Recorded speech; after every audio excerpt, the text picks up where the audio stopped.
내 진정소원 주 앞에 낱낱이 벌어뢰어 큰 불행당해 슬플 때 나 위로받게 하시네. 내 기도하는 그 시간 내게는 가장 귀하다. 저 광야 같은 세상을 끝없이 방황하면서 위태한 길로 나갈 때 주께서 나를 이끌어 그 보좌 앞에 나아가 그 은혜 받게 하시네. 5월 11일 월요일 새벽에 주신 하나님 말씀은 아모스 7장 1절에서부터 9절까지 말씀입니다. 주 여호와께서 내게 보이신 것이 이러하니라.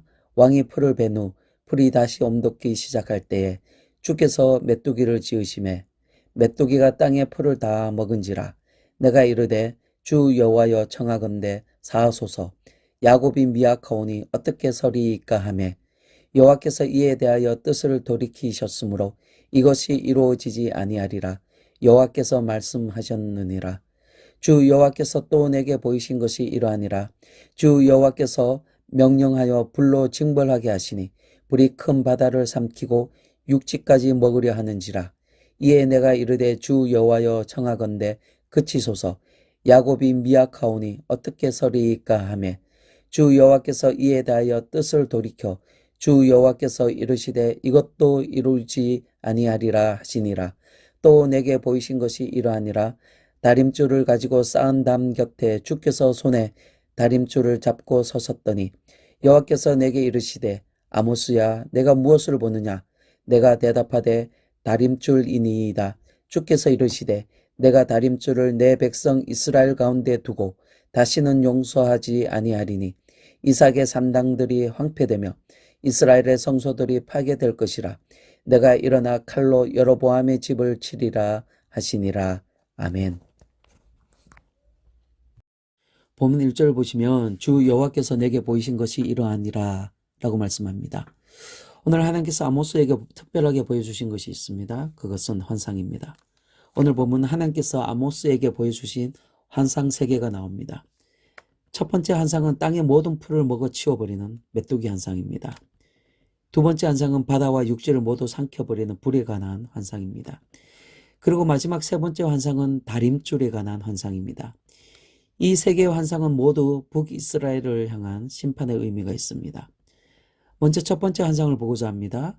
1절 중반부부터 보시면 왕이 풀을 벤 후 풀이 다시 옴돋기 시작할 때 주께서 메뚜기를 지으심에 라고 말씀합니다. 여기서 풀은 일반 잡초가 아니라 밀이나 보리를 비롯한 곡식을 말합니다. 가나안 땅은 1년에 2번 곡식을 추수하였습니다. 첫 번째 추수에서 나오는 곡물들은 바로 왕과 지도자들의 것입니다. 그리고 두 번째 추수는 일반 농부와 가축을 위한 것이었습니다. 그런데 오늘 본문에서 이 두 번째 추수에서 문제가 발생합니다. 2절에서 메뚜기가 땅의 풀을 다 먹은지라. 메뚜기가 곡식을 다 먹어치워서 두 번째 추수를 더 이상 할 수 없게 되었습니다. 이렇게 되면 가장 큰 피해를 입는 사람은 일반 서민들입니다. 두 번째 추수는 서민의 목인데 이를 거두지 못하면 서민들은 어떻게 됩니까? 다음 추수 때까지 굶어야 합니다. 옛날 우리나라에 보리고개가 있었습니다. 가을에 추수해서 저장해 두었던 양식이 떨어지는 그 시기부터 보리를 추수하는 6월까지 먹을 것이 없어서 굶주리는 그 기간이 바로 보리고개입니다. 이때 먹을 것이 없어서 소나무 껍질까지 벗겨 먹었다라는 그런 이야기들을 들었습니다. 본문이 말하는 상황이 아주 유사한 그런 상황입니다. 하나님의 심판은 누구나 할 것 없이 여러분 전방위적이고 그리고 아주 혹독하게 이루어진다는 것을 말씀하고 있습니다. 그리고 두 번째 환상을 보시길 바랍니다. 4절 중반부를 보시면 불로 징벌하게 하시니 불이 큰 바다를 삼키고 육지까지 먹으려 하는지라 라고 말씀합니다. 여기서 불은 심판의 수단입니다. 그리고 이 불이 가뭄을 상징하기도 합니다. 하나님께서 보내시는 불이 얼마나 광범위하게 나타나고 그 위력이 무서운지 큰 바다와 땅까지 먹을 정도로 엄청난 심판이 일어난다라고 말씀하고 있는 것입니다. 하지만 여러분, 여기서 중요한 메시지 하나가 있습니다. 2절 하반부의 말씀을 보시면 주 여호와여 청하건대 사하소서 야곱이 미약하오니 어떻게 서리이까. 여러분, 이 말씀은 첫 번째 환상인 메뚜기 심판의 환상을 보고 나서 아모스 선지자의 중보기도 내용입니다. 그리고 5절에서도 불에 대한 심판의 환상을 보고 난 이후에 동일한 중보기도 내용이 나옵니다. 여러분, 아모스는 백성들을 긍휼히 여기고 저들의 죄를 용서해달라고 지금 중보기도를 드리고 있습니다. 그런데 여러분, 아모스는 선지자입니다. 특별히 이스라엘의 지도자를 향하여 아주 강한 어조로 죄를 지적하였던 그런 선지자였습니다. 그런 그가 지금 백성들의 죄를 용서해달라고 중보하고 있습니다. 이 장면에서 우리는 교훈을 얻을 수 있습니다. 여러분, 백성들의 죄를 지적해야 할 사명을 가진 그 선지자라 할지라도 근본적으로 그에게는 제사장적인 어떤 애통함이 있어야 합니다. 상대방의 죄를 지적하거나 공격하기에 앞서서 그를 위한 긍휼한 마음이 있어야 한다는 것입니다. 그런 긍휼함을 가지고 백성들을 위하여 중보기도를 먼저 드려야 합니다. 여러분, 예수님께서도 예루살렘에 입성하기 전에 먼저 갈람산에서 예루살렘아 예루살렘아 하시면서 슬피 우신 그 갈람산의 기도가 있었습니다. 오늘날 주의 종들이 죄악을 지적하고 고발하고 그리고 그 죄에 대해서 징계를 해야 할 때가 있습니다. 하지만 그보다도 먼저 긍휼함을 가진 중보기도가 우선되어야 합니다. 부모된 우리가 자식들을 키울 때도 마찬가지입니다. 부모는 한 가정의 제사장입니다. 자식들이 잘못을 저질렀더라면 부모로서 교훈하는 것이 당연합니다. 하지만 그 전에 자녀들을 위하여 흘리는 눈물의 기도가 문제입니다. 오늘 본문 2절과 5절에서 주 여호와여 청하건대 사하소서 야곱이 미약하오니 어떻게 서리이까 라는 이 아모스의 어떤 기도의 의미를 여러분 깊이 묵상하시는 여러분이 되기를 소망합니다. 하나님은 그런 아모스 선지자의 중보를 들으시고 진노하시겠다라는 그 뜻을 돌이키시겠다라고 말씀하십니다. 여러분, 그만큼 이 애통에서 나오는 그 중보 기도가 중요합니다. 오늘 열방과 민족을 위하여, 교회와 여러분의 가정을 위하여, 셀론들과 생업을 위하여 애통함으로 중보하시는 여러분이 되어서 그 기도가 모두 다 응답받는 여러분이 되시기를 주님의 이름으로 축원합니다. 그런데 여러분, 여기서 아모스의 중보 기도를 들으시고 하나님의 진노를 거두신다라고 해서 모든 이들이 이 진노에서 벗어날 수 있는 것은 아닙니다. 여기에는 기준점이 있습니다. 그 재앙을 벗어날 기준점이 있습니다. 그것을 넘어야 합니다. 그 부분에 대하여 세 번째 환상에서 말씀하고 있습니다. 본문 7절을 보시길 바랍니다. 또 내게 보이신 것이 이러하니라. 다림줄을 가지고 쌓은 담 곁에 주께서 손에 다림줄을 잡고 서셨더니 라고 말씀합니다. 하나님께서 아모스에게 세 번째 환상을 보여주시고 나서 아모스야, 지금 내가 무엇을 보느냐라고 물으십니다. 그러자 아모스는 다림줄이니이다 라고 대답합니다.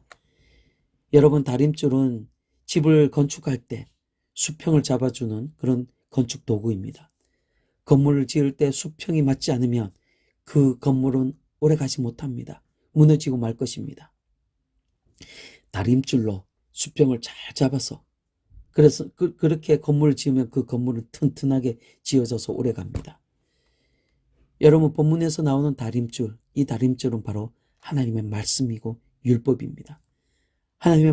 하나님은 이 말씀의 다림줄을 이스라엘 백성들 가운데 드리웠습니다. 바르지 않는 건물은 무너뜨려 다시 지어야 하듯이 바르지 않는 나라는 허물고 원래 하나님께서 의도하신 나라로 세워야 합니다. 여러분, 세 번째 다림줄의 환상에서는 중보기도는 없습니다. 하나님의 돌이킴도 없습니다. 뉘우치지 않는 백성들에 대한 전적인 심판이 바로 이 더 이상 지체될 수 없게 북이스라엘 향한 진노를 지금 선포하고 있는 것입니다. 아모스 선지자가 다림줄을 이 환상을 본 때는 BC 760년 정도 됩니다. 그로부터 38년이 지난 BC 772년에 북이스라엘은 아시리아의 침략을 받아서 멸망하고 말았습니다. 다림줄 환상이 현실이 되고 말았습니다. 여러분, 오늘날 우리의 다림줄은 바로 예수 그리스도이십니다. 예수 그리스도의 보혈로 우리는 이미 하나님의 다림줄의 기준을 넘었습니다.